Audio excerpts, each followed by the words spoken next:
నమస్తే, నేను మీ Gopi. Welcome back to our channel. ఈరోజు మనతో వచ్చరికి సీనియర్ జర్నలిస్ట్ భరద్వాజ గారు ఉన్నారు. సార్ నమస్తే సార్. నమస్తే సార్, జగన్మోహన్ రెడ్డి గారు ఢిల్లీకి వెళ్ళింది కేవలం ఇక్కడ ఆంధ్రప్రదేశ్లో జరుగుతున్న ఈ మర్డర్లు కానీ లేకపోతే వాళ్ళ కార్యకర్తల మీద దాడుల గురించి కాకుండా ఇండియా కూటమితో మంతనాలు జరుపుతున్నారంట. దీనికి సంబంధించి కూడా ఇండియా కూటమిలో చాలామంది ముఖ్య కీలక నేతలు కూడా ఢిల్లీ ఓకే అయింది అన్నట్టుగా ఒక పాజిటివ్ వైబ్స్ అయితే వస్తున్నాయంట. సో దీంట్లో నిజమే అంట. అంటే ఈ విషయాన్ని సోనియా గాంధీ గారు రాహుల్ గాంధీ గారు ప్రకటించారా అధికారికంగా? లేదు కదా. లేనప్పుడు ఎందుకు ఈ స్పెక్యులేషను? ఇండియా కూటమి నుంచి కొంతమంది నాయకులు వచ్చారు అక్కడికి. ఎన్డీఏ కూటమి నుంచి ఎవరూ రాలేదు ఈయన ధర్నా దగ్గరికి. అఖిలేష్ యాదవ్ కీలకమైనటువంటి నేతే అక్కడ. అవును, ఆయన వచ్చాడు, ఆయన వచ్చి మాట్లాడాడు. తర్వాత ఉద్ధవ్ ఠాక్రే గారి శివసేన నుంచి ఆవిడ ప్రియాంక చతుర్వేది వచ్చి మాట్లాడారు. అన్నాడీఎంకేలో ఒక ముక్క నుంచి ఒకళ్ళు వచ్చి మాట్లాడి వెళ్ళారు. తర్వాత ఈ ప్రాసెస్లో చాలామంది ఇండియా కూటమి నుంచి మాత్రమే వచ్చి మాట్లాడి వెళ్ళారు తప్ప ఎవరూ కూడా సెంట్రల్ గవర్నమెంట్ ఇన్వాల్వ్ అయ్యి ఈ విషయం పట్టించుకుని సీరియస్గా ప్రోబ్ చేసి రాష్ట్రపతి పాలన పెట్టాలి అని ఏదైతే జగన్మోహన్ రెడ్డి గారి ఒరిజినల్ డిమాండ్ ఉందో ఆ డిమాండ్ మేరకు మాట్లాడలేదు ఎవరు. ఇలా చేయటం తప్పు. దీని గురించి కొంచెం పట్టించుకోవాలి సభ్య సమాజం. ప్రజాస్వామ్యంలో ఇలాంటి కార్యక్రమాలు చేయటం తప్పు అని చాలా వేగ్గా మాట్లాడేసి, ఏది ఏమైనప్పటికీ జగన్ ఢిల్లీ వచ్చి కార్యక్రమం చేయటం ముదావహం. ఇలాంటివి ఏదైనా జరిగినప్పుడు మా సహాయం తీసుకోవచ్చు అని చెప్పి జస్ట్ సాలిడారిటీ తెలిపి వెళ్ళిపోయారు తప్ప జగన్ గారి డిమాండులు తమ డిమాండులుగా ఎవరు మాట్లాడలేదు అక్కడ. కేంద్ర ప్రభుత్వం తాలూకా ప్రస్తావనలు ఏం లేవు. రాష్ట్రంలో జరుగుతున్నటువంటి విషయాల గురించి ఏదైతే చంద్రబాబు ప్రభుత్వం నిర్వాకం గురించి కొంతమేరకు మాట్లాడే ప్రయత్నం మాత్రమే చేశారు. చాలా స్పెసిఫిక్గా ఇన్ డీటెయిల్డ్ రిపోర్టు కావాలి, దీని గురించి కేంద్ర ప్రభుత్వం సీరియస్గా దృష్టి పెట్టి ప్రోబ్ చేయాలి, దీని మీద ఒక ఎంక్వైరీ వేయాలి, కమిషన్ వేయాలి, ఇలాంటి ప్రకటనలు ఏమీ చేయలేదు ఎవరు. ఇలాంటి డిమాండ్లు కూడా ఎవరూ చేయలే. అంటే ఏమిటి, ఎందుకు వచ్చారు వీళ్ళందరూ? ఇండియా కూటమిలోకి జగన్మోహన్ రెడ్డి వస్తాడా అనేది ఒక హోప్. వస్తే బాగుంటుంది, వస్తే అంటే ఇండియా కూటమిలోకి వస్తే సరిపోతుందని వాళ్ళు అనుకోవడం లేదు. ఆయన తన పార్టీని చేస్తే కాంగ్రెస్లో మెర్జ్ చేయాలి, విలీనం చేసి తను కాంగ్రెస్ తీర్థం పుచ్చుకోవాలి, కాంగ్రెస్ నాయకుడు అవ్వాలి. అంతే తప్ప ఆయన విడిగా వైసీపీని అలా ఉనికిలో ఉంచి వైసీపీగా ఇండియా కూటమిలోకి అనేది వాళ్ళకి అభిమతం కాదు. ఎందుకంటే వైసీపీ అనేది ఉంటే ఏపీలో కాంగ్రెస్ పార్టీ రైజ్ అనేది జరగదు. వైసీపీ అధికారంలో లేదు కాబట్టి ఇప్పుడు కొంత ప్రయత్నం చేయవచ్చు కాంగ్రెస్ని లేపటానికి. దాదాపుగా ఇది మూడో ఎన్నిక. కాంగ్రెస్ ఏమాత్రము పెర్ఫామ్ చేయలేదు, జీరో పెర్ఫార్మెన్స్లో. కాంగ్రెస్ పార్టీ జీరో పెర్ఫార్మెన్స్లో ఆంధ్రప్రదేశ్లో మూడో ఎన్నిక కూడా జరిగిపోయింది. అంటే ఇప్పుడు కొంచెం ఓట్ షేర్ పెరిగింది, పెరగలేదు, ఈసారి ఇంకా తగ్గింది. కాంగ్రెస్కి ఇంకా తగ్గడానికి రీజన్ కూడా చెప్పాడు కేవీపీ గారు. ఈసారి పోటీ యాంటీ జగన్కి అనుకూలమా వ్యతిరేకమా అనే దాని మీద జరిగింది. కాబట్టి జగన్కి వ్యతిరేకంగా పెర్ఫామ్ చేయగలిగినటువంటి పరిస్థితుల్లో కాంగ్రెస్ పార్టీ లేదని ఓటర్ అనుకుని కూటమి వైపు వెళ్ళిపోయారు అందరూ టోటల్గా. అందుకని కాంగ్రెస్ పార్టీ ఓట్ పర్సంటేజ్ కూడా డ్రాప్ అయింది అని ఆయనే చెప్పాడు, ఒక వివరణ ఇచ్చుకున్నాడు ఆయన కేవీపీ గారు. సో కాంగ్రెస్ పార్టీ గత ఎన్నికల కంటే కూడా ఓట్ బ్యాంక్ తగ్గింది దానికి. ఈ మొత్తం పరిస్థితి గమనిస్తే కూటమి గెలుపు కోసం విపరీతంగా శ్రమపడింది ఆవిడ షర్మిల గారు. అంటే ఆవిడ చెల్లెలు సునీత గారు వీళ్ళందరూ కలిసి చేసినటువంటి ప్రచారం కూటమి విజయానికే దోహదపడింది. అందుకనే వారి ప్రచారాన్ని మొత్తాన్ని కూడా తెలుగుదేశం మీడియా భుజాన వేసుకుంది.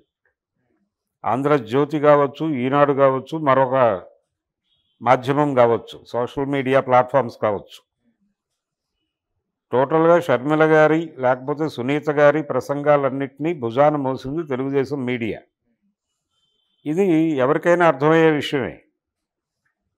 కాబట్టి కాంగ్రెస్ పార్టీ అక్కడ కూటమి గెలుపు కోసం కృషి చేసింది అనటంలో తప్పేం లేదు. ఇప్పుడు కాంగ్రెస్ అంటే దాని ద్వారా వాళ్ళు సాధించింది ఏమిటి? ముందు జగన్మోహన్ రెడ్డిని అధికారం నుంచి తొలగించారు. తద్వారా కాంగ్రెస్ పార్టీని బలోపేతం చేసుకోవచ్చు అనేది ఒక హోప్. ఆ హోప్ ఏ మేరకు నిలబడుతుంది? ఇప్పుడు అక్కడే ఎన్డీఏకి ఒక సిగ్నల్ ఇవ్వదలుచుకున్నాడు జగన్మోహన్ రెడ్డి. ఆ సిగ్నల్ ఏమిటి? ఒకవైపు 1,00,000 కోట్ల కుంభకోణాలు అవి మాట్లాడుతున్నారు ఇక్కడ శ్వేతపత్రాలు పెట్టి. ఈ శ్వేతపత్రాల ఒరవడిలో ఆయన చెప్పినట్టు సిబిసిఐడి ఎంక్వైరీ అలాగే ఈడీని దింపుతాము ఇవన్నీ మాట్లాడుతున్న క్రమంలో నేరస్తులు ఎంతటి వాళ్ళైనా ఉపేక్షించొద్దు, కక్ష సాధింపు విమర్శలు ఉన్నప్పటికీ ముందుకే వెడదాం అని పవన్ కళ్యాణ్ గారు మాట్లాడాడు అసెంబ్లీలో. ఆ ప్రకారం ఏదైనా అరెస్టు వైపుగా కదిలి జగన్మోహన్ రెడ్డిని అరెస్ట్ చేస్తే దానికి కేంద్ర ప్రభుత్వ సహకారం కూడా ఉంటే మేం ఆల్టర్నేటివ్ కూడా చూసుకోగలము, మాకు ఇంకో విండో తెరిచి ఉంది అక్కడ అనేది ఆయన ఎన్డీఏకి చెప్పదలుచుకున్నాడు ఢిల్లీలో జరిగినటువంటి కార్యక్రమం ద్వారా. ఆయన కాంగ్రెస్లో విలీనం కావడానికి అంత సుముఖంగా లేడు. ఒకవేళ విలీనం అనే మాట వస్తే ఇమీడియట్గా ఆయన మీద ఏ కార్యక్రమం తీసుకోవాలో అది చేస్తారండి. జైలుకి పంపిస్తారంటారా? డెఫినెట్గా జరుగుతుంది అది. ఆ కార్యక్రమం దానికి సంబంధించిన ఏర్పాట్లు ఉన్నాయి వాళ్ళ దగ్గర. ఇప్పుడు వాళ్ళ ప్రోగ్రాం ఏమిటి? జగన్మోహన్ రెడ్డి తన పార్టీని కాంగ్రెస్లో విలీనం చేయకూడదు, అలా ఉంచాలి దాన్ని లైవ్లో. ఉంచటం ద్వారా కాంగ్రెస్ పార్టీ అక్కడ తలెత్తకుండా చేయొచ్చు. ఏపీలో వైఎస్ఆర్సీపీ వలన 2 ప్రయోజనాలు ఆశిస్తోంది ఎన్డీఏ బీజేపీ. ఒక ప్రయోజనం కాంగ్రెస్ పార్టీ తిరిగి తలెత్తకుండా చూడటం, రెండో ప్రయోజనం చంద్రబాబు తోక జాడించకుండా చూసుకోవటం. ఈ రెండిటికి జగన్మోహన్ రెడ్డి వైఎస్ఆర్సీపీ వాళ్ళకి అవసరం. అందుకని జగన్మోహన్ రెడ్డిని అలా చావకుండా బతకకుండా అలా ఉంచారు. ఆయన ఎందుకైనా మంచిదని ఢిల్లీలో కాసేపు ఇండియా కూటమి నేతల్ని పిలిచి ఈయన ఆహ్వానిస్తేనే వచ్చారు వాళ్ళు. చాలామందిని ఆహ్వానించాడు ఆయన. అందులో కొంతమంది వచ్చి కాసేపు మాట్లాడి వెళ్ళారు. ప్రతి ఒక్కరూ చాలా జాగ్రత్తగా ఒళ్ళు దగ్గర పెట్టుకుని ఎంతవరకు మాట్లాడాలో అంతవరకే స్క్రిప్టెడ్గా మాట్లాడి వెళ్ళిపోయారు. అయితే దీని ద్వారా కాంగ్రెస్ పార్టీ వచ్చేస్తే లోపలికి వచ్చేసి విలీనం అయిపో, మేము చూసుకుంటాం అనేటువంటి సిగ్నల్ పంపు చేసి ఉండొచ్చు ఆయనకి.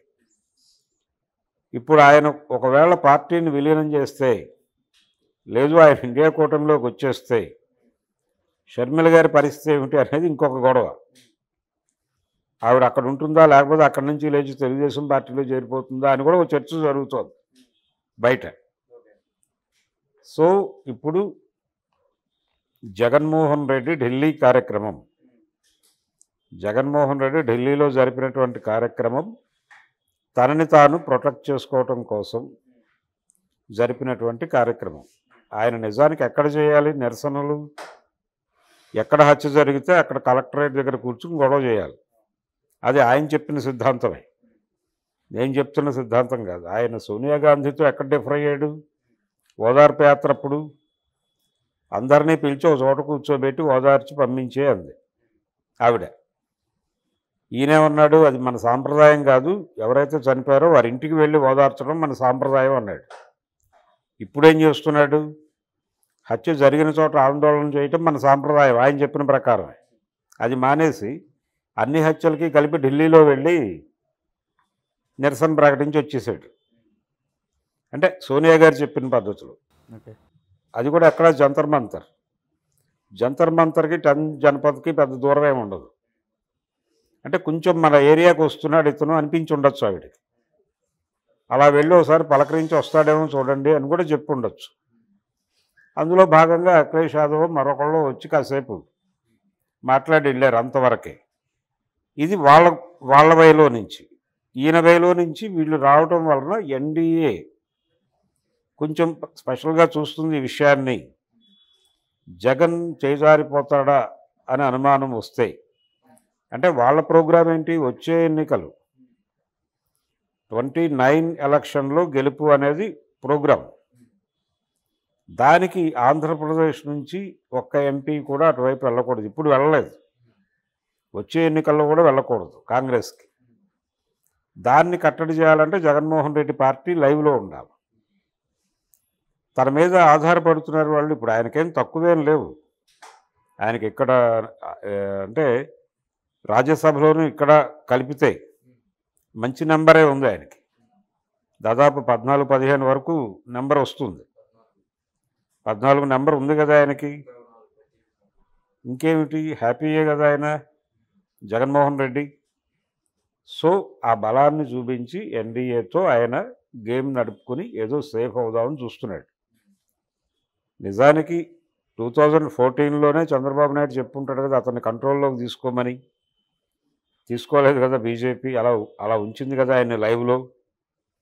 ఆ రోజు ఎందుకు ఉంచిందో ఈరోజు కూడా అందుకే ఉంచుతోంది. అది ఆయన పరిస్థితి, జగన్మోహన్ రెడ్డి పరిస్థితి. సో ఆయనకు వచ్చిన ఇబ్బంది ఏం లేదు, ఆయన సేఫే. నా ప్రాబ్లం సార్ అది కూటమి ఎన్డీఏలో కలుస్తున్నారా అని, సారీ ఇండియా కూటమిలో కలుస్తున్నారా అని. కలవటం అనేది లేదండి. కలవటం అనేది చేస్తే తనకి ఇబ్బందే జగన్మోహన్ రెడ్డికి. చేరటం అనేది వాళ్ళకి కూడా ఇష్టం కాదు. వస్తే పూర్తిగా మెర్జ్ అయిపోవాలి, విలీనం అయిపోవాలి. ఆ విలీనం కాకుండా ఇండిపెండెంట్గా ఉంటే కుదరదు. ఎందుకంటే కాంగ్రెస్ పార్టీ రాష్ట్ర విభజన జరిపినప్పుడు ఆంధ్రప్రదేశ్ ఓటర్లకి కాంగ్రెస్ పార్టీకి ఒక గ్యాప్ క్రియేట్ అయింది. ఆ గ్యాప్లోకి వైఎస్ఆర్సీపీ వచ్చి ఎమర్జ్ అయింది. తిరిగి ఏపీ ఓటర్కి కాంగ్రెస్కి ఆ గ్యాప్ పోవాలంటే వైఎస్ఆర్సీపీ ఆ గ్యాప్ని పెంచింది. ఇప్పుడు తిరిగి ఓటర్ని కాంగ్రెస్ కనెక్ట్ కావాలంటే వైఎస్ఆర్సీపీ అక్కడి నుంచి అంతర్ధానం అవ్వాలి. అది కండిషన్. టోటల్ వైఎస్ఆర్సీపీలో ఉన్నటువంటి వాళ్ళందరూ కూడా కాంగ్రెస్లో ఉన్నవాళ్లే.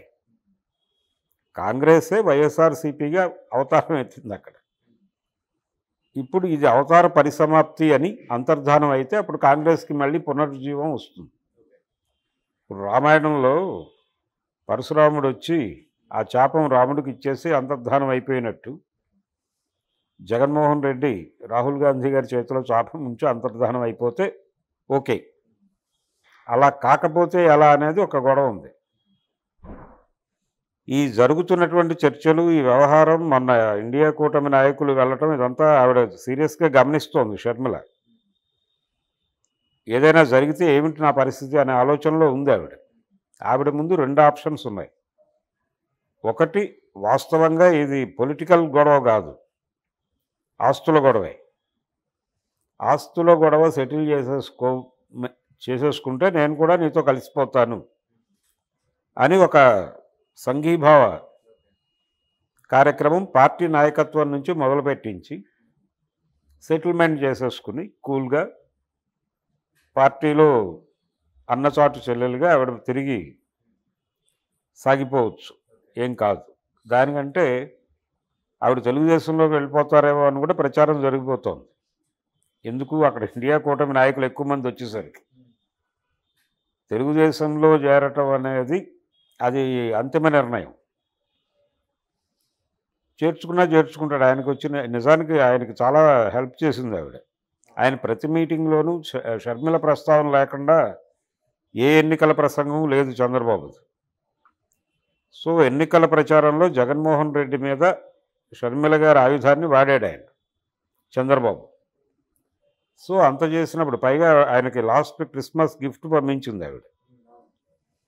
ఇంత చేసినటువంటి తన మిత్రుడి కూతురుని తన పార్టీలో ఆశ్రయం కల్పించడం ఆయనకి పెద్ద విషయం ఏం కాదు. కాబట్టి చేరితే చేరొచ్చు. కాకపోతే వైఎస్ఆర్ ఆశయాలు ఇవన్నీ మాట్లాడుతున్నారు కదా వీళ్ళు, రాజన్న రాజ్యం, ఇవన్నీ రాజన్న రాజ్యం